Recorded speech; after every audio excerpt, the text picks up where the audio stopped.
ಯಾವುದೇ ಹಿತ್ತಾಳೆ ತಾಮ್ರ ಸಾಮಗ್ರಿಗಳಾಗಲಿ ಈ ನೀರಲ್ಲಿ ನೀವು ಜಸ್ಟ್ ಮುಳುಗಿಸಿ ತೆಗೆದ್ರೆ ಸಾಕು, ತುಂಬ ಚೆನ್ನಾಗಿ ಕ್ಲೀನ್ ಆಗುತ್ತೆ.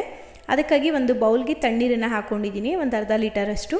1 ಸ್ಪೂನ್ ಆಗೋಷ್ಟು ಅಡುಗೆಗೆ ಬಳಸ್ತೀವಲ್ಲ ಆ ಉಪ್ಪನ್ನು ಹಾಕ್ಕೋಬೇಕು. ನಂತರ 1 ಸ್ಪೂನ್ ಆಗೋಷ್ಟು ನಿಂಬೆ ಉಪ್ಪು ಅಥವಾ ಸಿಟ್ರಿಕ್ ಆ್ಯಸಿಡ್, ಲೆಮನ್ ಸಾಲ್ಟ್ ಅಂತಲೂ ಕರೀತಾರೆ, ಅದನ್ನು ಹಾಕ್ಕೊಂಡಿದ್ದೀನಿ. ಅದಿಷ್ಟನ್ನು ಹಾಕ್ಕೊಂಡು ಚೆನ್ನಾಗಿ ಮಿಕ್ಸ್ ಮಾಡ್ಕೊಳ್ಳಿ. ಚೆನ್ನಾಗಿ ಕರಗಬೇಕದು.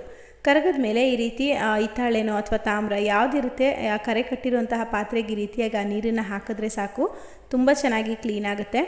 ನಾನು ಸ್ಪೂನಲ್ಲಿ ತೋರಿಸ್ತಾ ಇರೋದಕ್ಕೆ ನೀವು ಕೈಯಲ್ಲಿ ಮುಟ್ಬೋದಾ ಅಂತ ಕೇಳ್ಬೋದು. ಕೈಯಲ್ಲೂ ಸಹ ಮುಟ್ಬೋದು, ಯಾವುದೇ ರೀತಿಯಾದ ಯಾವ ತೊಂದರೆಗಳೇನಾಗೋದಿಲ್ಲ.